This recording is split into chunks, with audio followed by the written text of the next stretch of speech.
Thank you everyone for joining us today. I'm truly excited to jump in head first of the content that we're going to talk about, which is no data, no problem, how to be smart about collecting data.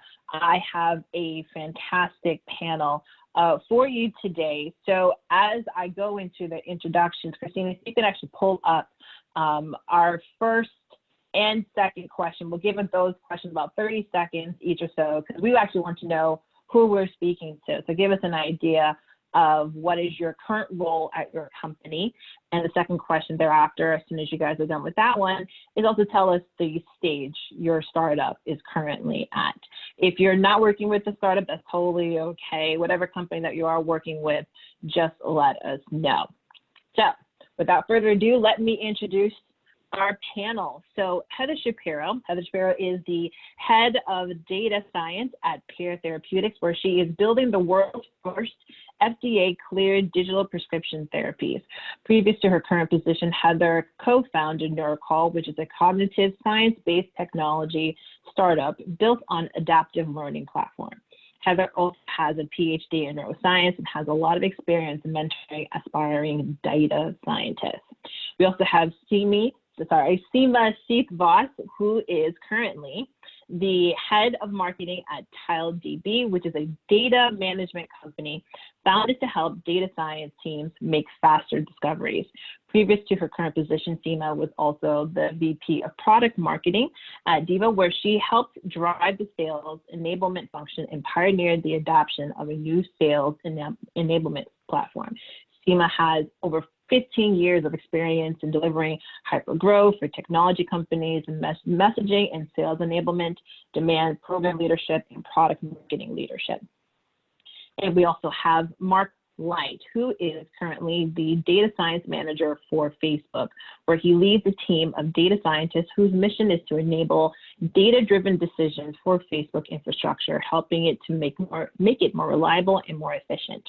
Previous to his current position, Mark was the VP of data at ByteSign Technologies, where he was supervisor to a team of data ops, data scientists, and cybersecurity research. Mark has over 15 years of experience in data analytics space and can shed light on the best industry practices for collecting data. Amazing. You guys are literally pioneers within your fields, and so I'm actually excited to jump into the content today. So I think one of the most interesting questions that we can get into is, where can we get data for free or pretty close to free? How about that? As a startup founder, I have very little money. So I'm really interested to learn about where can we start getting data from? Yeah, sure. So I'll jump in. So my perspective is sort of, do we build, do we borrow, or do we buy, right? And buying is not an option given that we're startups. That said, it's also not even an affordability issue, right? Just because you don't have a budget, that's not where you want to start, because you really have to go kind of back to basics, right? Start with your business question. Start with the problem at hand and let that drive your business strategy. So I really think it's all about kind of taking that back to basics approach. And let's also step back and sort of think about what we define as data. And data is not necessarily numbers or columns or surveys. It could be qualitative interviews. I call them Get Smart interviews.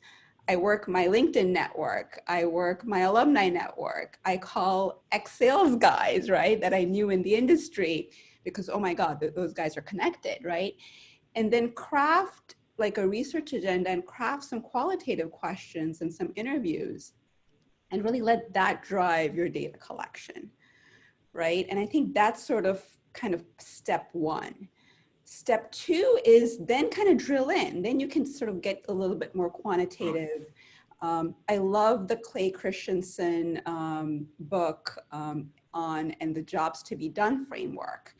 And very simply, jobs to be done is you're hiring a product to get something done, but nobody really cares about your product. And data in a way is very similar, right? So the classic case study, and we won't go too much into detail, but it was about McDonald's, and McDonald's was trying to figure out how to sell milkshakes. And they observed their prospects, they observed their customers, and they say, oh, okay, these are commuters. It happens, but at 8:30 in the morning, and the milkshake has to fit in someone's hand. And it didn't really matter how it tasted, believe it or not, but it had to have that thick consistency because it was essentially a substitute for breakfast. And if you take that McDonald's example and the jobs to be done framework and marry it to data, I think we're actually in a really great space now. We have digital prototypes. As a marketer, I can put up a landing page. I can do A/B tests. Right? And so we have actually tools at our disposal to sort of start with those qualitative questions I talked about and then drill in a little further, right? And get quantitative and get smarter about it. So yeah, I think it's, it's not that hard. And my advice is let's start with building our own research agenda. So Mark, I don't know, I'd love to hear from you. I know we kind of prepped a little bit earlier on kind of your purpose, on your perspective on smaller data sets. So just to interject before Mark goes in there, I do have the poll, the polling results. So we have about 38% who are CEOs and founders. 6% are head of engineers or CTOs, marketing. We don't have anyone from marketing per se, but we do have 15% for biz dev and those who consider themselves to be other at 41%. So we have a very interesting mix of people. And for our second poll, we actually have at 59% are pre-seed. So those who are very early starting on their journey. And then we also have 27% who are considered Series B and beyond. So we're at two different spectrums here. So that might inform you a little bit more about how you want to answer the questions moving forward. Oh, we do have somebody who does represent marketing. We have one person. I want to give them that one shout out. I see you.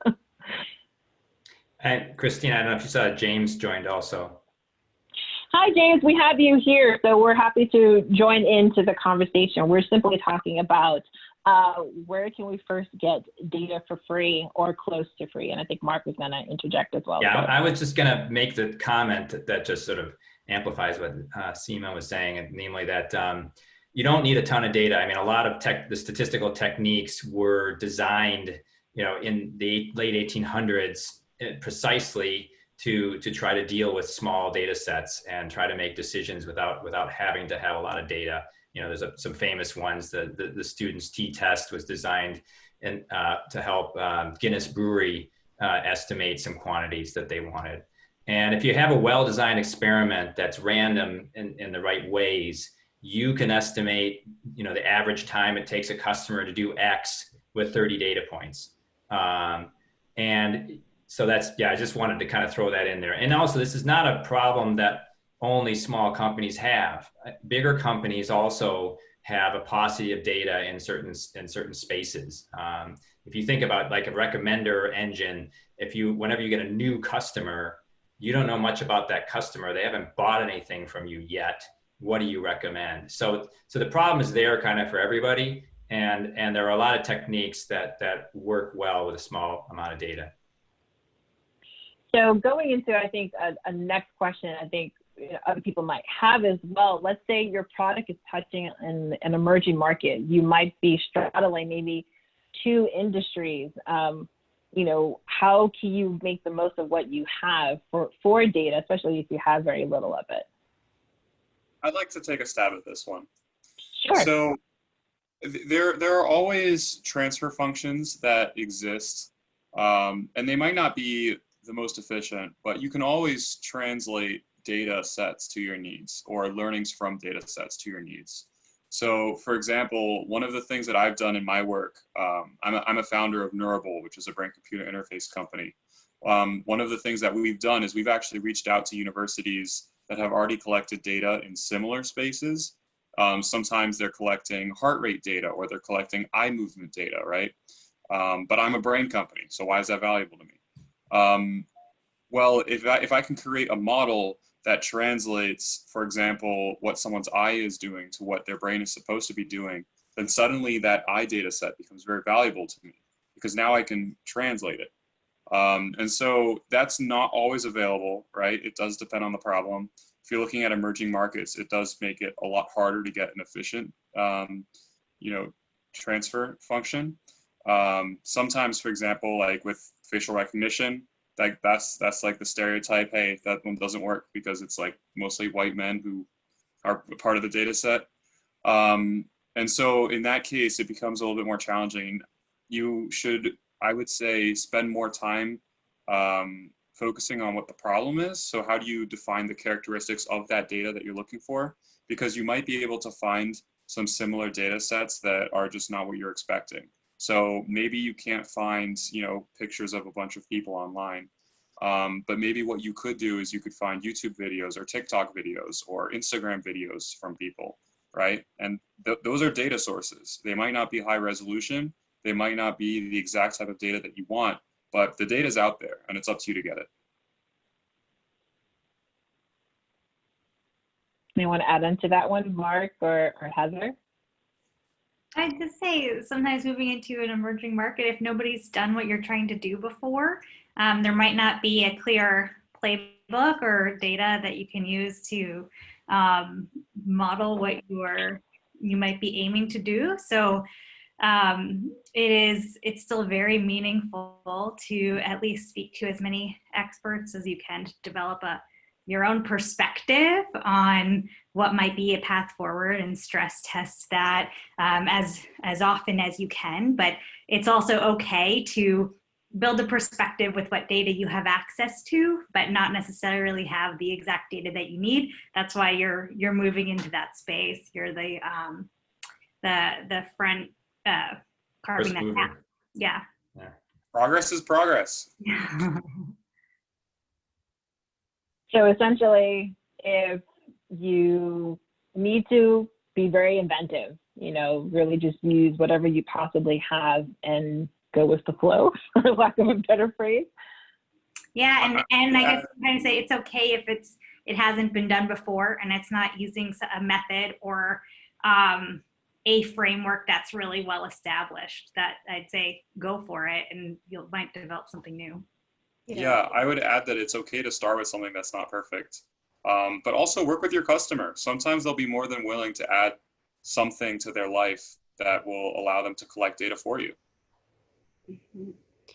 And all I'd ask that is do an error analysis then also, like if you apply some model or some estimate and you find out that it's wrong by 10% one direction or something, that's fine. Then shift it over that way. So you can go with that estimate and then look to see that from data that's not exactly right, and then see which way it's wrong. Maybe it's wrong in a very systematic way, and now you've got that transfer function that James is talking about.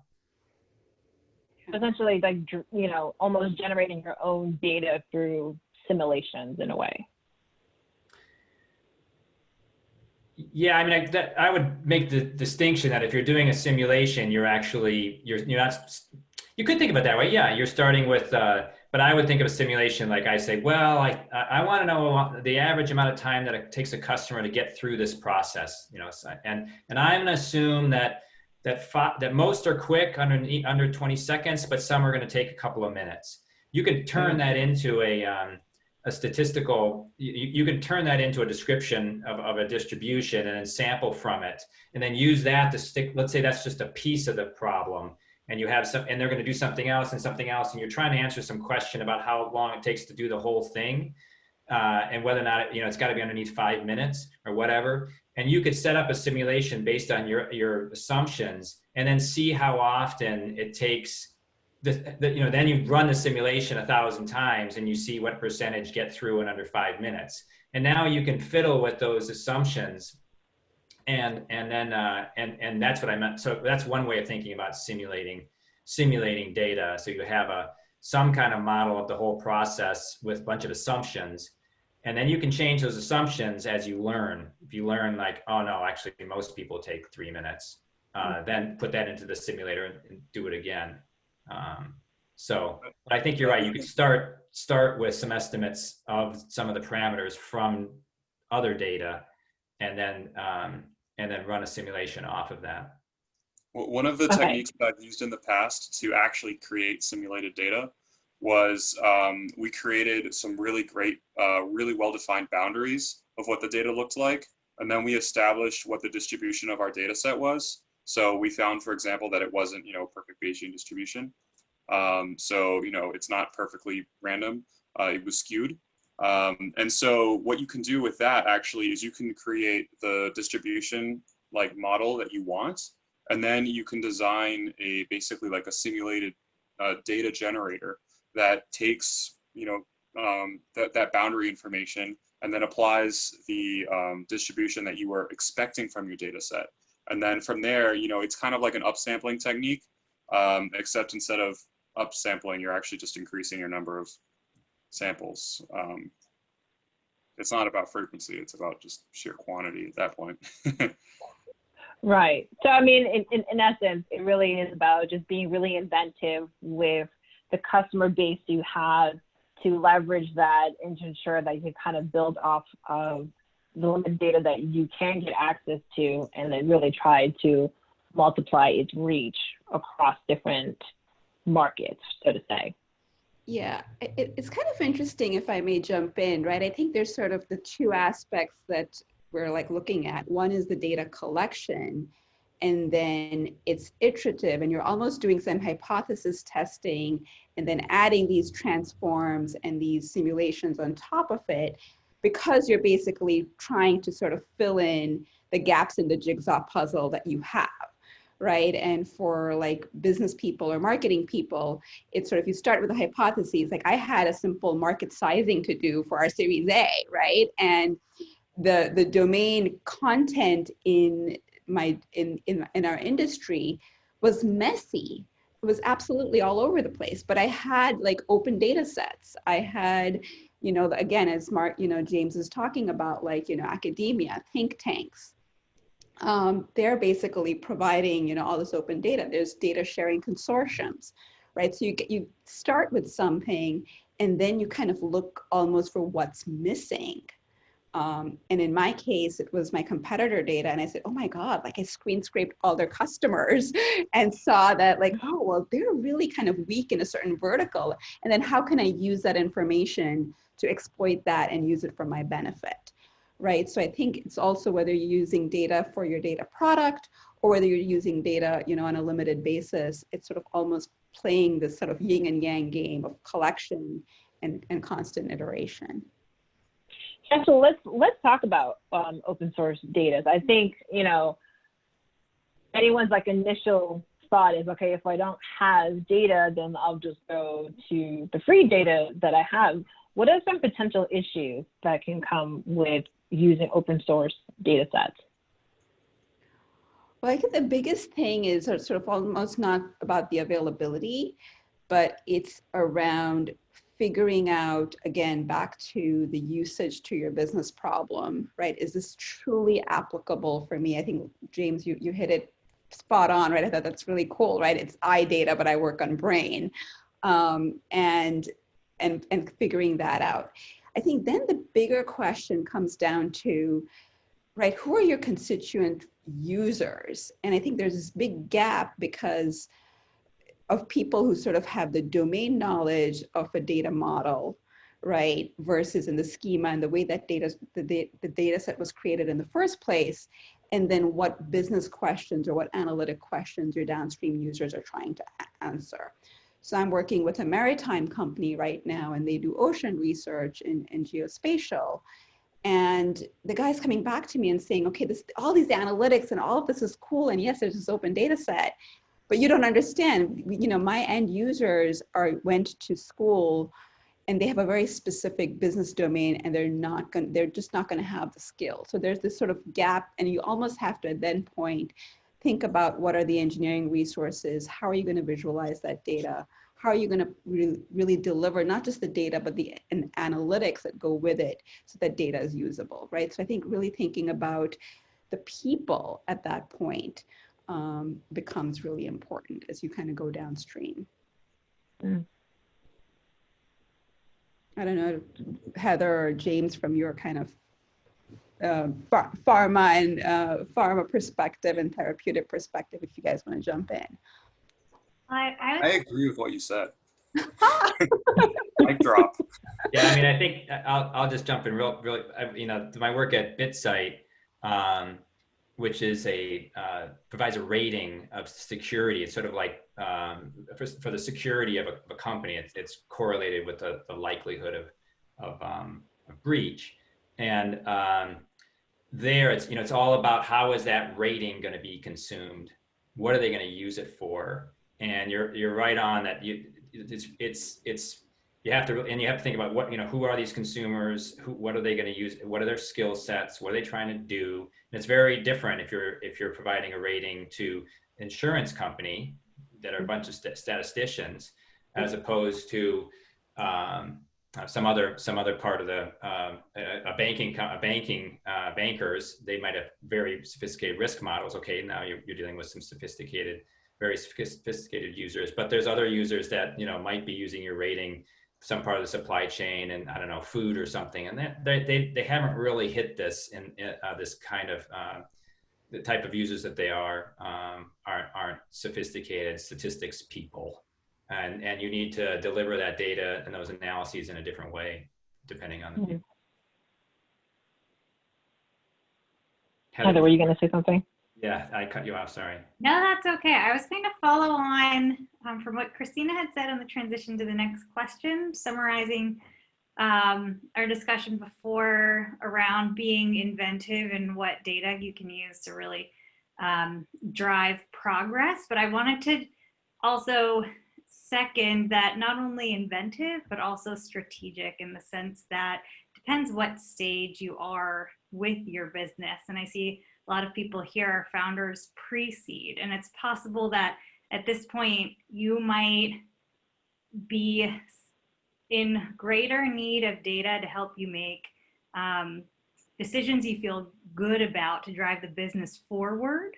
And depending on what is the business model or the type of company that you are, maybe you are working to refine a product that's technically complex, but maybe you really are just trying to figure out what is the appropriate business model, or is more information that you need to make the appropriate pitch to get to that next stage where you can refine your product. So yeah, be very not only creative, but also really strategic with what data you need at any given moment, and strategic, but also prioritize, because maybe it would be really interesting to collect lots of open source data to help you build a more sophisticated model for a great product, but maybe that's not what you need to get you to the next stage to be able to actually build things out. So don't get distracted by that intellectual challenge. It's exciting, but it might not always be the right thing for the business at that time.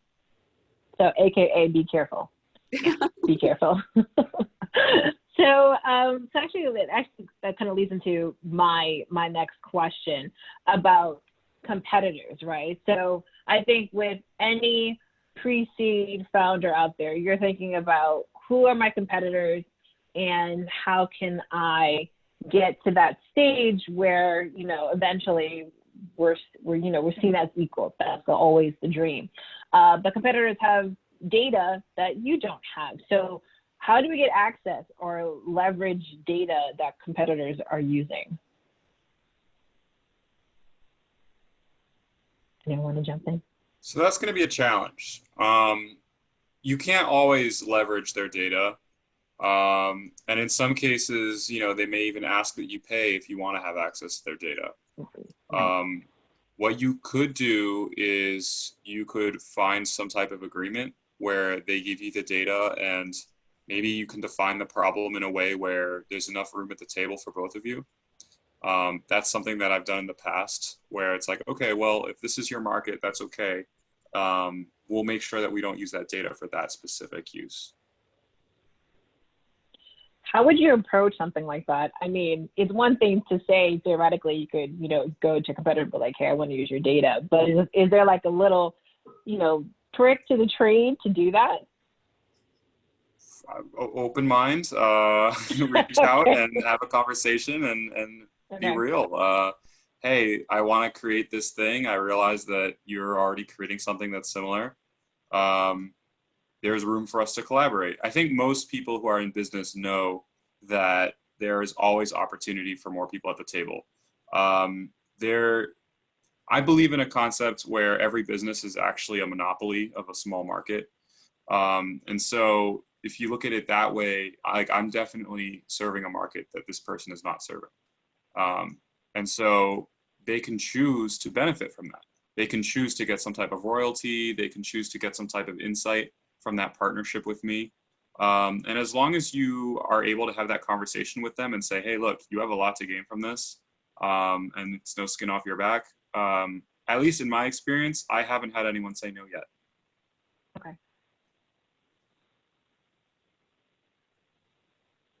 I'm going to actually interject a new question that came from the audience, which I think would be a really interesting question for the group. So what would you consider an acceptable margin of error in regards to decisions made with a limited amount of data? That depends on the problem. Yeah, you've got it. That depends completely on the problem. In the medical field, we use a concept of 5 nines. If it's not accurate to 99.99, like it can't be used. Well, I mean, I'll just in stark contrast to that. If you're trying to rank a couple of different possibilities, let's say that you want to rank. I don't know what business decision you're trying to support. Let's say you're trying to go with trying to decide which company to go with, and you want them ranked somehow, and you're gonna put the product somehow gives them a ranking, a score, and then how do you rank based on that score? So now you need to sort of know how far apart do companies tend to be, and maybe you give them a tie if they're within a certain margin of error. And now you sort of you look at like whatever it is you're scoring. Let's say they're going to buy some product, and you look to see how do those cluster. You don't want them all in the same cluster, because then your analytic is completely useless, your metric. Mm-hmm. And you don't and it doesn't have to be that they're all separated. They can cluster them together some, and that will give you an idea of the type of error you can have, for example. So I think that's the type of reasoning you have to go through to figure out what kind of margin of error you have. I'll go another one. I used to do a natural language processing, and sometimes like speech recognition, or whether or not finding a certain kind of name of companies or locations in text, the error, customers can't tell the difference in an error. So you can also, like, your customer might not be able to tell the difference between a 90 and a 95% accuracy. So one thing to do is to show customers the differences between things and say, can you tell the difference between this? And if they can't, then you can have a margin of error at least that size. Do you see what I'm saying? So there's different ways of sort of getting at what kind of margin of error can you have. You don't have to just pick it. You need to analyze the problem. And I try to give 2 examples. Yeah, and I want to add just like, I don't want to just say, hey, there are some where it's like you have to have no errors, and some where you have to have, you can have tons of errors. Here's some tools that I can offer. When you look at errors, look at it in 2 ways: false positive, false negative.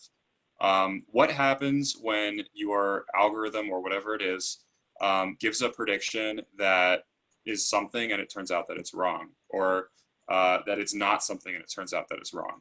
Because it might sound like the same problem, but it's very different. So in like a radar array problem, if you are dealing with like a radar array at an airport, the reason why they use arrays is because these things are like detecting everything. So the way that they work is they're very highly unreliable. But when you have multiple, right, now, like, okay, one of them detected a cloud, awesome. But you have multiple of these devices, so then, okay, if enough of them get triggered, awesome, now you have your system that works. So you could take some models that are very inaccurate, honestly, as low as like 40% accuracy, And just by having multiple of them acting together in some type of, democratic process, you would be able to reduce your error in that way. But again, it just depends on like what happens if your thing is wrong. If you have a pacemaker and the pacemaker is wrong 0.1% of the time, in a year the person might die. But if you have something else where it's like, okay, it's trying to figure out where my nose is on my face, like Mark said, like, okay, if it's off by a couple centimeters, is that really an issue? Is the person going to even notice? Even if it happens like 80% of the time, I totally second that. My answer was going to be, depends on the implications of whether or not you're wrong. Yeah. Like you would have no tolerance for error in a case where somebody's safety is at stake. But if being wrong is not that big of a deal and you can tolerate it for a while to get more data to optimize, then maybe it's worth it. A technique that I've also seen used in the past, I'm not recommending it, is you can actually create what's called a confidence interval. And so what you would be able to do is say, hey, here's my estimation, here's my algorithm's output. By the way, it's outside of the normal distribution. So like it's not within the normal 95% confidence. So it's likely that this might be an incorrect result. So that's something else that you can do. Also, I'll say, just to add, it depends what's the alternative. Like if you think about search on the internet, it used to be in the beginning, it was pretty bad. But if there's no search, like if the option is no search, well, it's completely useless. I mean, it's not completely useless, but it's darn close. And so any search, even inaccurate search, is better than no search. So what's your alternative? If your alternative is nothing, well, then it doesn't take much to be better, even if it has consequences. I mean, I guess that's the question. Is like, what are they doing without this thing? What is the comparison against? What's the baseline? Right. I think also another thing to think about in the margin of error is, then do you have a follow-up test or a fail-fast mechanism at the right interval right after to figure out when you can backtrack quickly enough, right? And I'm sure for like medical, that's like I can't even say that, right? That you can't go back. But, for like a business decision, like if I, came up with, a market estimate and I came up with some hypotheses for enterprise sales, yeah, perhaps, my board member, I hope he's not watching, right? He might be a little annoyed with us, but it's something that you can go course correct later, right? So I think it sort of depends, but how do you sort of put a test quickly in place to go test that?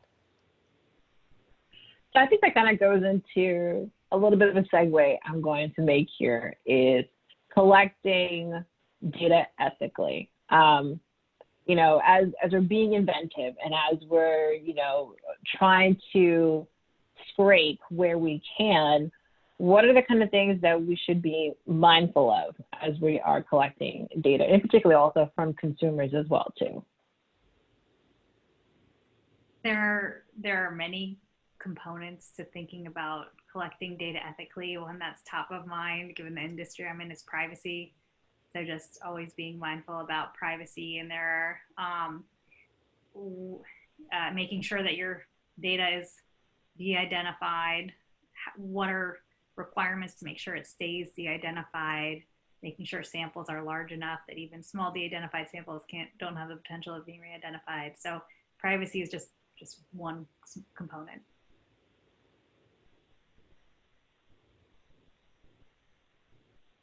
I'll add something, which is that the intention is not enough. You might think that you are being ethical, and that's not enough, because you need to think about how a negative actor might construe the data or use the data. And it's very difficult because you have to be more inventive than people who might not even exist. And you have to also recognize that you might not be the smartest person in the world, right? So even if you come up with all of the possible scenarios, you might be wrong. Like you probably are wrong. That's what science proves us, right? Every day there's, oh, that old scientist was incorrect. Everything is constantly being proven wrong. And so I think that what's really important above all else is to communicate the responsibility. So what could happen if this data falls out of your hands, and making sure that that is communicated with your customers. So if it's sensitive information, you know, trying to work with them to figure out, hey, if this bad thing happens, what are we going to do about it? If you have some type of black swan plan in place for non-engineers, like I don't even know if that's just an engineering term, but that just means if like two bad things happen at once and it's like unpredicted, whatever. Yeah, like as long as you have like at least some worst case scenarios identified and some mitigation strategies for them, that's a very good start. It's much better than just thinking about it and being like, okay, I don't see any issues here, and then not doing anything about it. Like document something and start that conversation. That's the point of the document, is to start it, not to end it. Right. And I will also add too, as the resident lawyer here, who is very much into intellectual property protection, privacy definitely should be at the top of mind for you. And as you're collecting data, be mindful that there could be a number of different statutes that might, you know, mandate you to take certain precautions with data. So one, you want to be very clear what you're collecting, and you want to be very honest with your consumers of how you're using it and what manner they are going to give it to you. And also just be very clear that if they ever want to opt out of it, you give them that option to do that. And so I won't go too far in that, but that's definitely, I think, you know, it could be of concern as you are growing. You want to make sure that you have clear indications as you're moving forward and as you grow, how you're going to deal with consumer data in particular. But I know you guys are on top of that because your companies are absolutely amazing and you have a fantastic legal team where none of this actually is of a concern to you. So we're going to move on to another question. Let's talk about actually different departments. I know that, you know, we have a lot of founders on here, but, you know, biz dev search for data might look completely different than what it would look like for maybe the founder CEO who's wearing many different hats. So across the board, and I think Seema will give you like a really interesting interpretation as she's more so, I think, on the biz dev side from the rest of you in terms of what does that search look like? What kind of things are you doing to collect data from a biz dev standpoint versus a technical standpoint? Yeah, that's an interesting one. So I think, you know, and again, I've sort of done the full circle from sort of the large companies, you know, very large corporations, tech corporations, to much smaller. And believe it or not, I think it's actually easier in smaller companies or startups and not having too much data. So it's actually like, you know, you have a disagreement, or we're doing, you know, customer research. We're in that early phase of kind of proving out our product market fit. So it's a couple of people on a conference room table, believe it or not, right? Where we all have that limited set of data, and we're working that jigsaw puzzle iteratively. So it's a CTO, CEO, right, and a salesperson looking at our marketing data or looking at our web analytics. And that's not that hard. I think it's interesting when you get larger, is it's not so much about the data, but it's about everybody's perspective about the same data, right? So in a larger company, you know, something goes wrong, the cloud ops people can have a completely different perspective of what happened, right, at 2 a.m. when a service went down, and you're trying to troubleshoot something, than the salesperson on that account. And it's sort of that this whole triage system that has to come together, and the same thing happened, and you're trying to interpret it from different perspectives, right? And so people kind of bring their own sort of political lens or personal lens or their functional lens on top of it. So it becomes messier.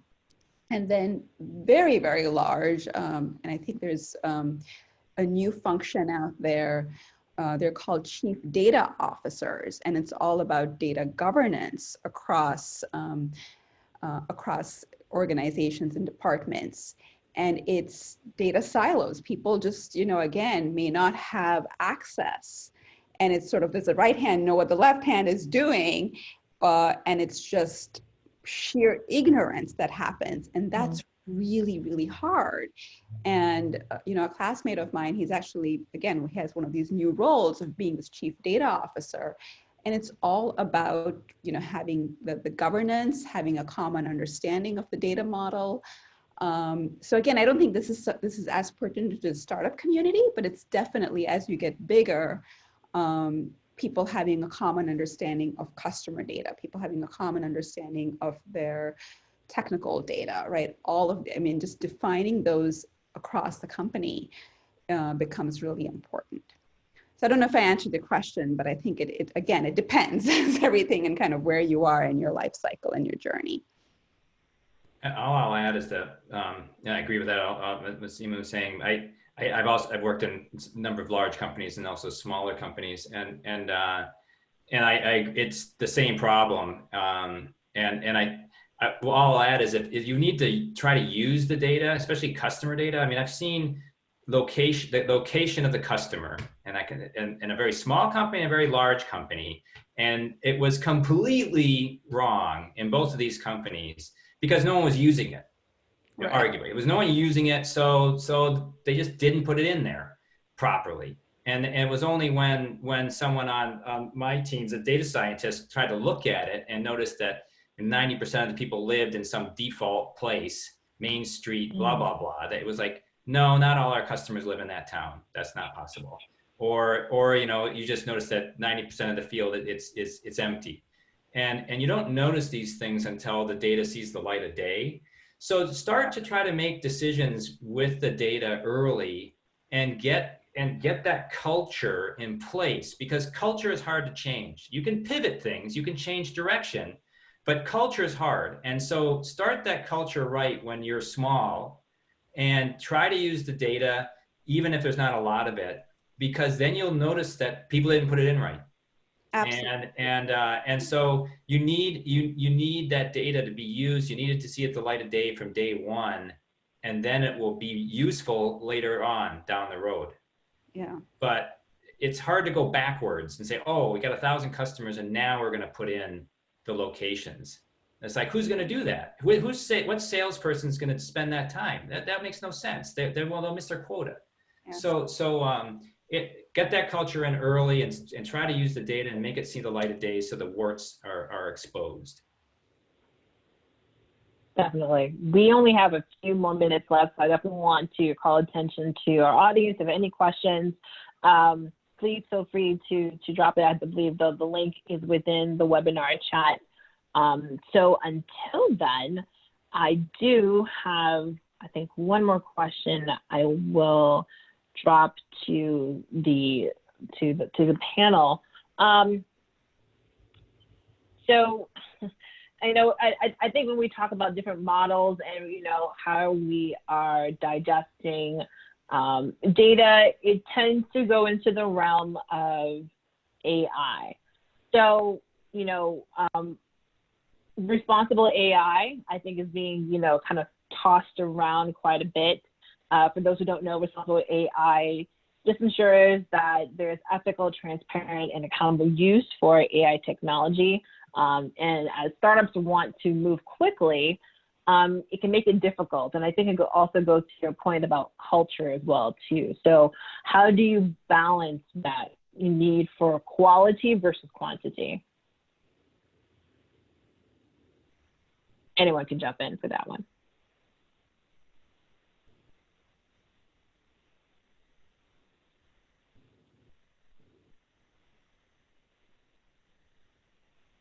I don't know. It's difficult. I mean, it's difficult. I think, as startups, in particular, for instance, I'll use my own as an example. We're looking at the means to really cut down on the time used for decision making when planning out a trip.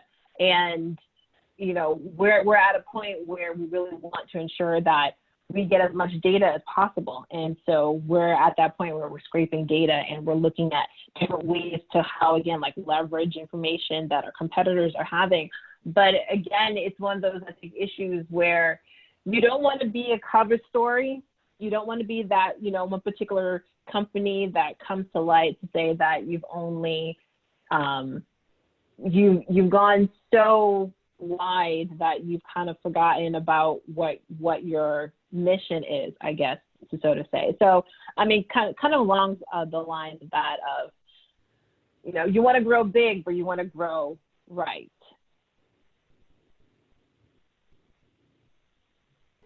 Or just some data in general. I'd argue depending on the context and the goals, it might depend. My initial reaction is that quality would supersede quantity in a lot of cases. Garbage in, garbage out, you're not going to build a good model with bad data, no matter how much of it you have. And even with such very limited data, if you're extremely strategic with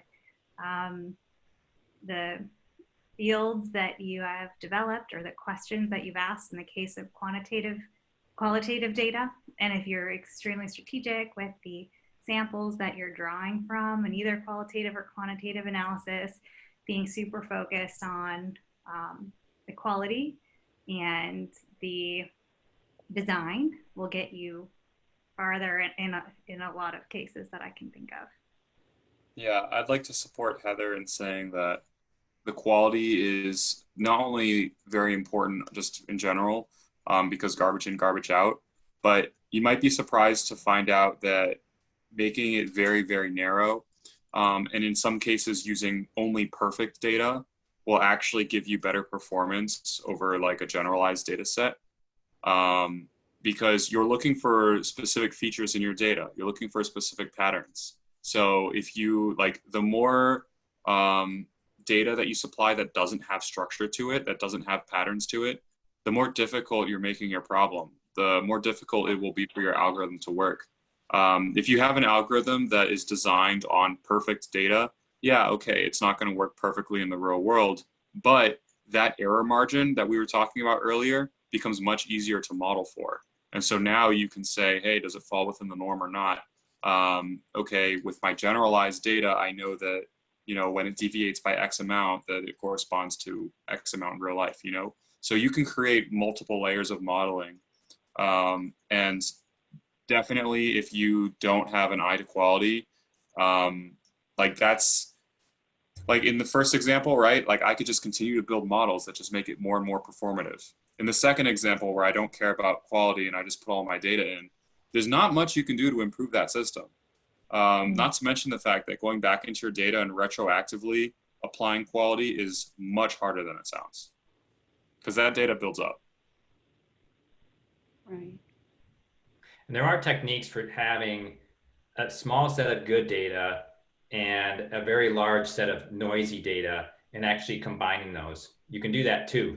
But you got to have that, it usually starts with some core small set, and then you use some really messy large set to try to improve the performance of the model on the small set. So you can do that also, but certainly starting with that small set is paramount. Yeah, more data is not always better. I'd say people can really get lost in the weeds of data. And so taking great care to step back and think about, okay, what are my goals? Very specifically, what are my objectives, whether that's business or product? Be extremely clear on what you're aiming to achieve, and then you can develop the right experiment or identify the right data you need to help drive towards those objectives, and starting there and not in the depths of the data. There's this cartoon that I really like where there are, I forget who did it, these two guys in fishing boats, and they each have a fishing pole in the water. One guy has a boat filled with like all of this crap that he's caught, like shoes and garbage and no fish. And the other guy had full of fish, full of tuna. And the one guy with all the crap said, "How did you catch all that fish?" And he was like, "Well, I'm fishing for bluefin tuna." So the point is, he knew what he was going for, and he focused on that rather than just casting 100 nets for whatever. Yeah. So again, it's just about strategy. It's always coming down to just being really strategic and being careful. Yeah, the biggest nightmare for a data science, or what, not the biggest, but one of the bigger ones is when someone asks you, "Hey, here's a bunch of data. Can you give me some insights from it?" It's like, it's like very likely to not work because they don't really know what they want. They haven't really thought about it. And so to Heather's point, you got to think about what problems you're trying to solve with this data, what questions you're trying to answer, what you're trying to model. And when you have a small data set, it forces you, when you only have a small amount of resources to collect that data, it forces you to get really highly prioritized, and that's a good thing. Awesome. We are just about 4 minutes left, so let's check in. If there's any other questions, feel free to jump into the line. Oh, we have one. It says, "What have you found are the most effective ways to annotate or structure data?" We have 4 minutes, guys. See if we can fit that in really quickly. There's a bunch of tools for textual data. If you just and I don't know if that's what the question's about. Textual data and there's a bunch of tools for annotating stuff, and I don't know. I don't actually know what the best one is on the market now, but there's a bunch of open source annotation tools. The MITRE Corporation used to push one out, but that's all I know is the textual data. From a very high level, you can check to see if there's structure in your data by going back and forth through the time series, if it's time series data. And you could see if like one chunk of data at time A has a predictive capability on the data at time B. So you could basically create like a forward or a backwards predictor. It doesn't have to just be in time. You could also do that in space. And so that's one way that you identify that there is structure in the data. You look for a mathematical relationship between, samples. That's it. So who cares about the output? Like literally, like, can you predict on samples, one sample to the other sample? Awesome. You know what? I think that's a good mic drop to kind of just drop it there. It's a good mic drop it there. I know, James, you came in a few minutes, but I know you wanted to make a quick announcement to the audience really quickly. Yeah, so actually I would like to say two things. One of them is that I recently started a charity. It's called Lit Conversations. You can see it up there. And what we do is we provide professional speaking to high schools. So we take young professionals who are early in their career. We expose them to high school students so that high school students understand the role of their education and who they could potentially become. If anyone would like to volunteer to speak, or if anyone knows any school systems that could be interested in using this, let me know. It is a charity. And then the other thing is that if anyone, I'm exploring the mental health space right now. So if anyone is a clinician, a counselor, or a coach, please feel free to reach out to me. I'll leave my email in the chat, and I would love to interview you. Awesome. Thank you for sharing that, James. And thank you for all of our panelists. This was a really interesting discussion.